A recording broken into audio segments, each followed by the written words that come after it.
Ito, pag-usapan natin tong impeachment na ito, mainit-init pa.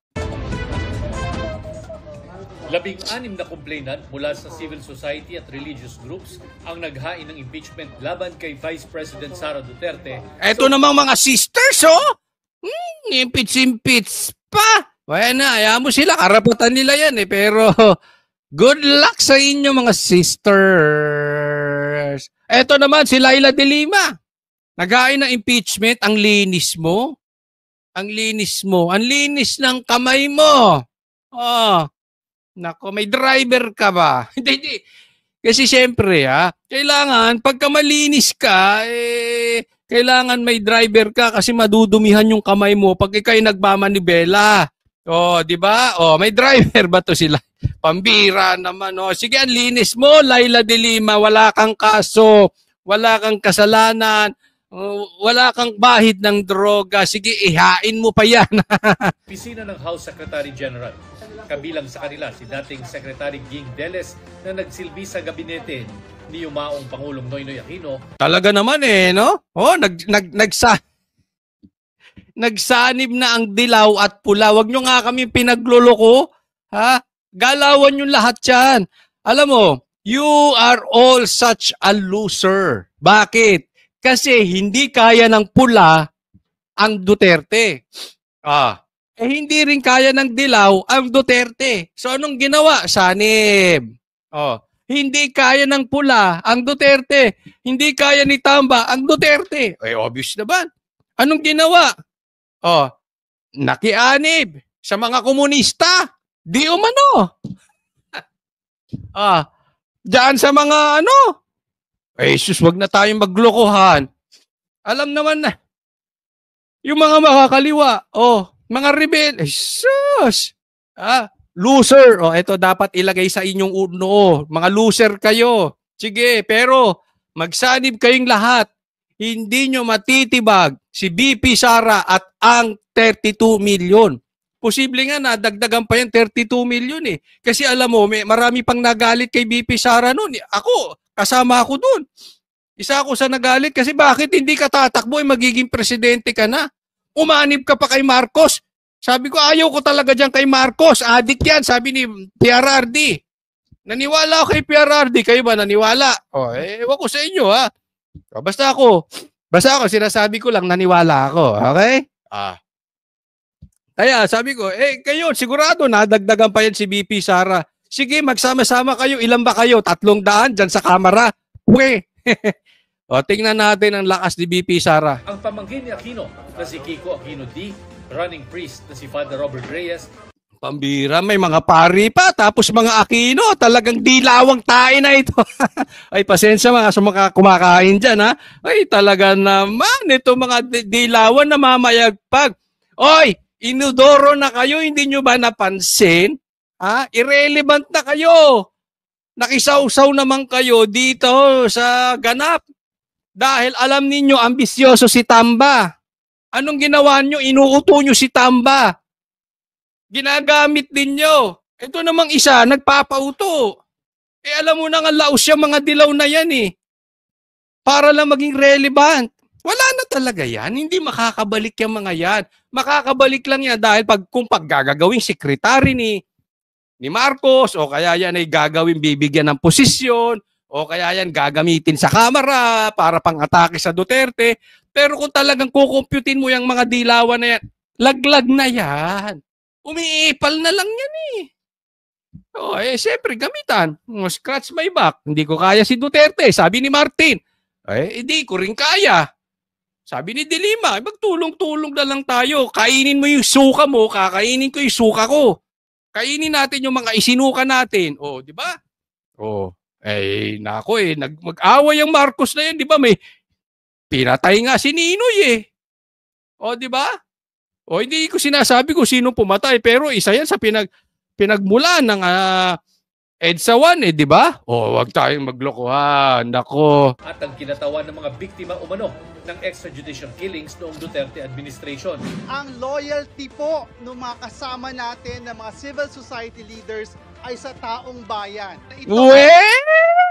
Loyalty niyo sa taong bayan. Baka sa bundok. Bakit sa bundok? Ewan ko. Oh. Gusto nyo maniraan sa bundok? Kayo na lang. Puwe. Uy. Ito ay responsibilidad ng ating pong institusyon. They have to give this complaint a fair chance and a fair day. Ako naman. This is a very Teka. important process, and I'm sure the complaint merits na dito sa lower house and then sa upper house to make time. Ang grounds of impeachment na inihain, culpable violation of the Constitution and graft and corruption, bribery, betrayal of the public trust, at other high crimes. 24 ang articles of impeachment, kasama ang hindi... Patayin nyo na kaya si BP Sara. Ganyan din naman ang gusto nyo, ma-eliminate si BP Sara. Oh, hindi naman siguro patayin. No? Pero ang ibig ko sabihin lang, kahit gumawa ng napakabuti si BP Sara, hindi nyo makipupuna. Sasabihin nyo masamang tao pa rin si BP Sara. Ito ang problema sa Pilipinas. Hindi lang sa politika. Pangkalahatan. Ang laki ng problema natin sa insecurities. Siguro dahil mahirap tayong bansa, pagka mayroong nakakaangat, pagka mayroong maganda, may pogi, may sumisikat, kinaiinggitan. Kasi ganyan si BP Sara eh. Oh, wala nang gagawin. Kaya nga sabi ko, patayin nyo na kaya. Wala, hindi. Kahit anong gawin ni BP Sara, pasasamain nyo sa media.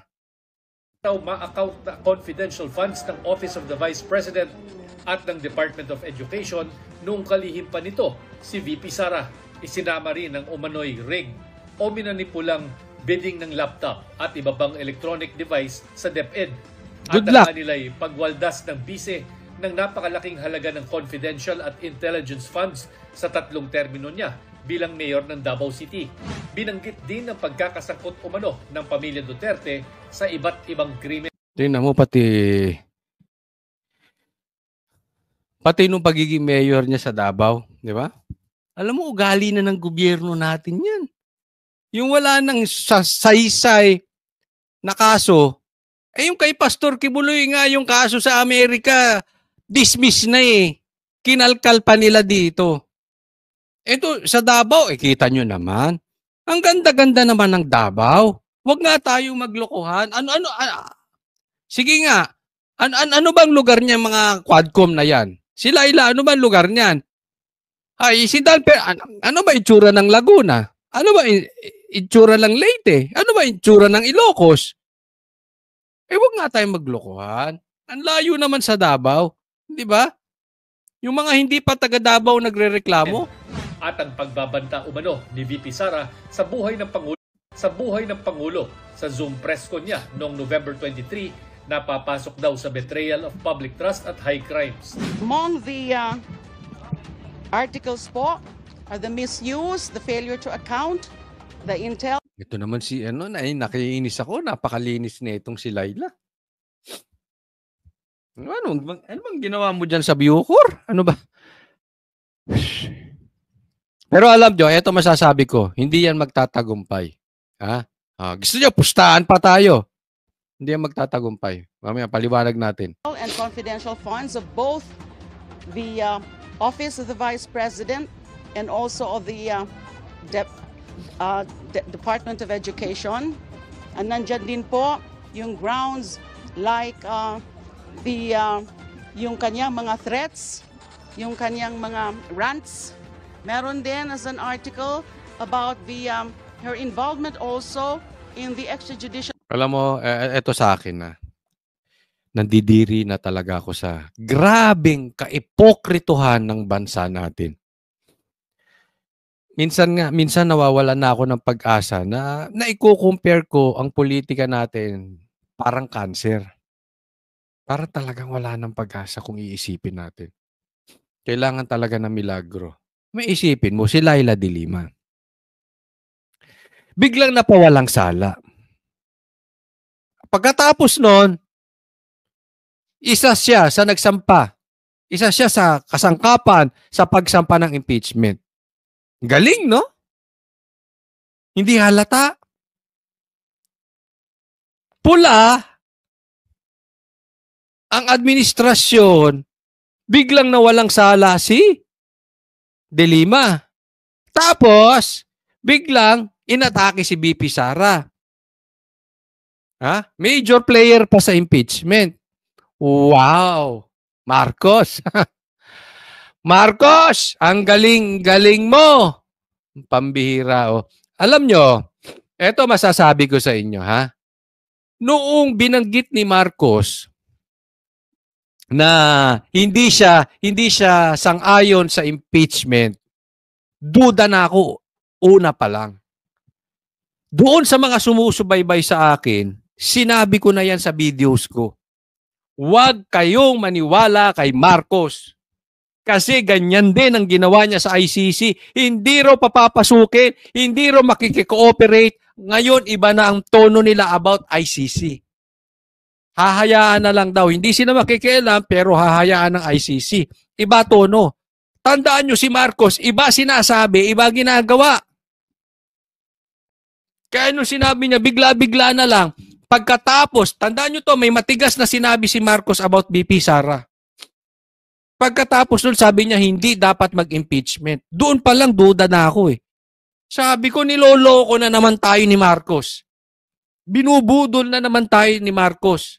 Diba? O sige, i-like nyo. Yung mga nakapanood, i-like nyo nga, maglagay kayo ng like dyan sa comment section. Napanood nyo yan, sinabi ko yan. Yung nagkatotoo. Pagkatapos ng sinabi niya na hindi siya panig sa pag-impeach, ayan, in-impeach ngayon. Dalawa lang yan eh. It's either talagang weak ito si Marcos, wala siyang magawa, or kasabwat siya rito. Pero hindi ako naniniwala eh. Kasi kung weak lang siya talaga, ibig sabihin, ginawa siyang tanga ni Martin. Alam natin that itong galawan na yan ay galawang Quadcom, galawan sa kamera yan. Diyan nga ginisa eh. Kita mo, naging bida pa ito. I mean, ito ay may kaso. Napakawalan lang to si De Lima, tapos biglang bida doon sa paglilitis kay PRRD. Ganyan po nangyayari. O, di ba? So, kung talagang si Marcos ay wala lang magawa kay Tamba at ayaw niya talaga ng impeachment, ginawa kang tanga ni Tamba. Inutil lang dating mo dyan, Marcos. Sabi mo, ayaw mo ng impeachment? I mean, how weak? Di ba? Wala kang backbone.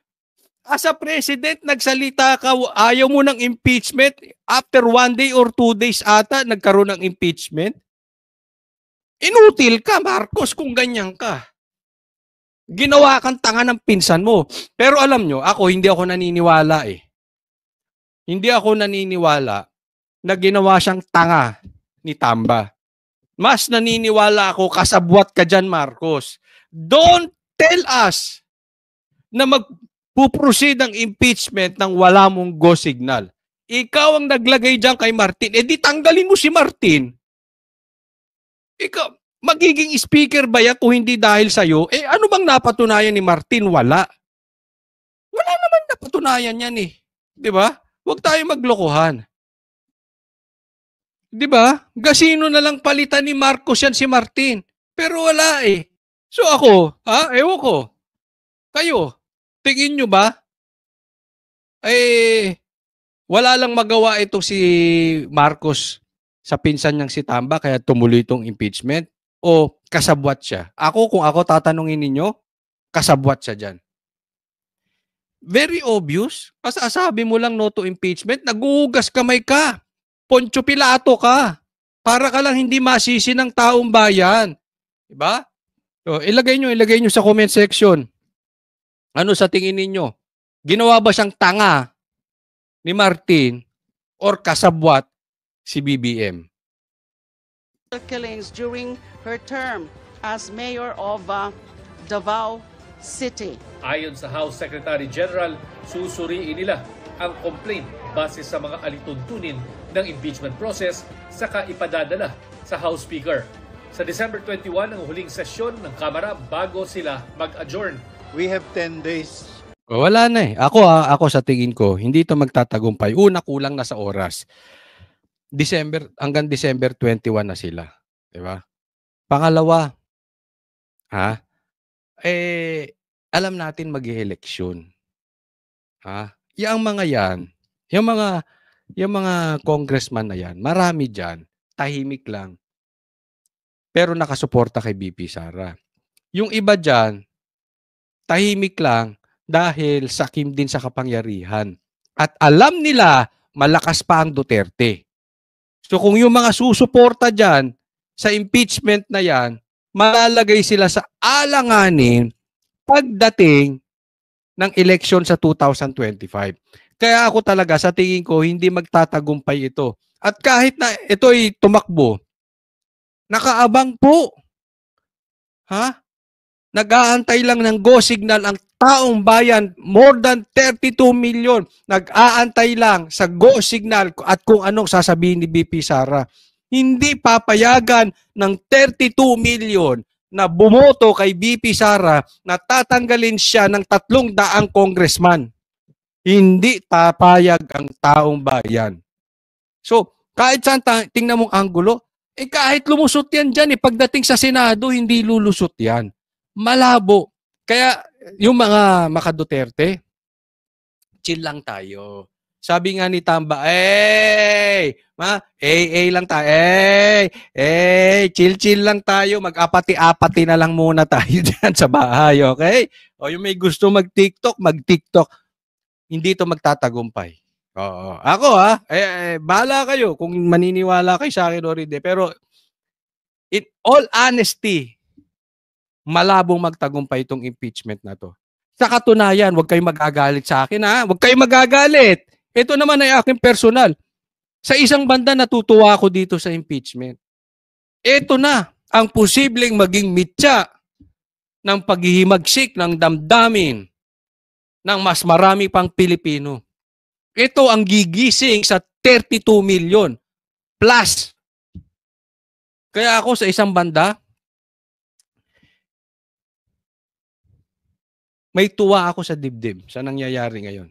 Inaapi nyo si BP Sara, ginagabitan nyo ng power, inaabuso nyo ang inyong posisyon. Si Marcos, ginagawang tanga mga Pilipino. Kunwari, hindi siya involved. Tingnan natin. Baka mag-boomerang na naman yung mga pinaggagawa ninyo. To act on it. 10 session days. So, pag pinail ngayon, kulang na.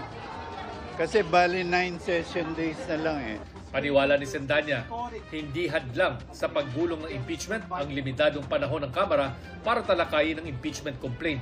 Mahalaga po itong impeachment complaint na ito para simulan na yung totoo. Naks! Mga akbayan! Ito mga party list na ito. Ito makabayan. Tamba? Nakialyado ka na sa mga makabayan? Di ba? Andun ka na sa to the left, to the left, to the right. Tamba, napaka-desperado mo naman.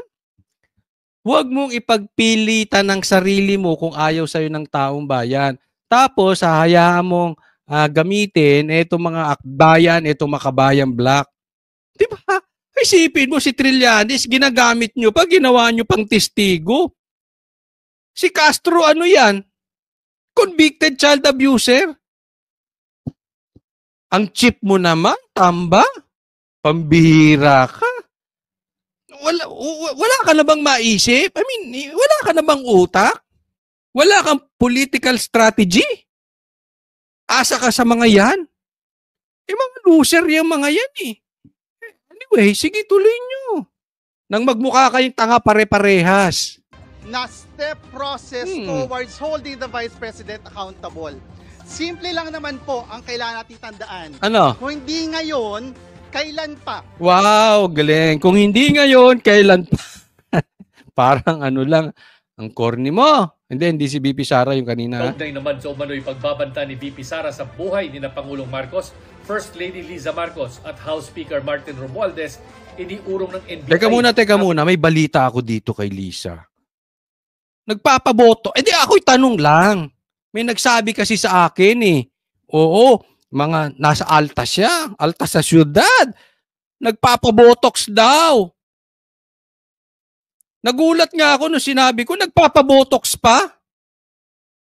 Patayin niya yung doktor. Hindi ko sinabi. Nagpapabotox pa yan, ganyan na itsura? Pambihira naman, oh. Alam ko yung nagpapabotox, gumaganda katulad ni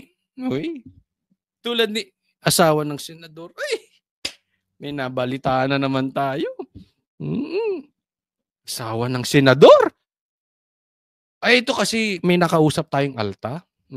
Mahilig daw magparitoke. Tapos, botox. Sabi ko, maganda yun. Hindi, sabi niya. Pag inalisan mo makeup yun, mukhang bakla. Oy, talaga? Oo. Asawa ng senador. Tapos ano sabi pa? Sabi pa ano? Nagdudroga. Pero hindi naman coke. Hindi kakagaya ng iba. Juts lang, juts. Sino yon? Hindi ko nasasabihin. Kayo maglagay dyan. Lagay nyo sa tingin ninyo. Pero maganda. Hindi ko lang alam kasi hindi ko naman siya nakikita nang walang makeup eh. Kaya hindi ko alam kung totoo bang mukhang bakla pag walang makeup. Naku, grabe. Obsessed daw. Oo. Kailangan manatiling maganda. Obsessed daw sa kagandahan. Pero at least, di ba, may kinaganda. Pambihira, nagbobotox ka. Ganyan pa rin. Pambihira naman, no? Sige, tuloy. Iniurong ng NBI ang kanilang investigasyon sa December 11 matapos hindi sumipot ang bise noong nakarang linggo. Inihatid ng mga tauhan. Bakit ba kasi pinapatawag ng NBI si VP Sara? Vice President yan. Kayo pumunta sa opisina niya. May gusto kayong itanong? Puntahan nyo sa opisina. May gusto kayong imbestigahan? Imbestigahan nyo si VP Sara. Pambira, Vice President, patawag kayo ng patawag. Yung iba nga, pagka mayroong problema, hindi naman yung pinapatawag, iniimbestigahan, pinupuntahan nyo sa bahay, pinupuntahan nyo sa kondo, pinupuntahan nyo sa opisina. Si VP Sara, gusto nyo puntahan dyan? Why? Nai-starstruck kayo kay VP Sara? Gusto nyo umepal sa kasikatan? Ng NBI sa OVP sa Mandaluyong kanina ang panibagong sampina para padaluhin si VP Sara. Sinusubukan pa naming makuha ang pahayag ng bise tungkol sa impeachment complaint at bagong sampina ng NBI. VP, malapit na ang ating tagumpay. Diba? Intagal na natin. Ako sinasabi ko na yan eh. Matagal na. Actually, wala pa sila masyadong gitgita ni Tamba. Kakasabi pa lang niya ni Tamba. Nasa live ko na yan. Sinasabi ko na. Ipapa-impeach to si VP Sara. Kahaba-haba ng prosesyon din dyan ang punta. Baka nga hindi lang impeachment, mamaya yariin pa to si VP Sara. Hindi kasi talagang siguro bawat isa sa inyo meron din kayo kaibigang insecure. 'Di ba? Naka-experience bawat isa sa atin na insecure. Yung bang pag makikita niya yung tao parang sira na araw niya. May ganoon 'di ba? Oo, ganyan po sila ka-insecure kay VP Sara.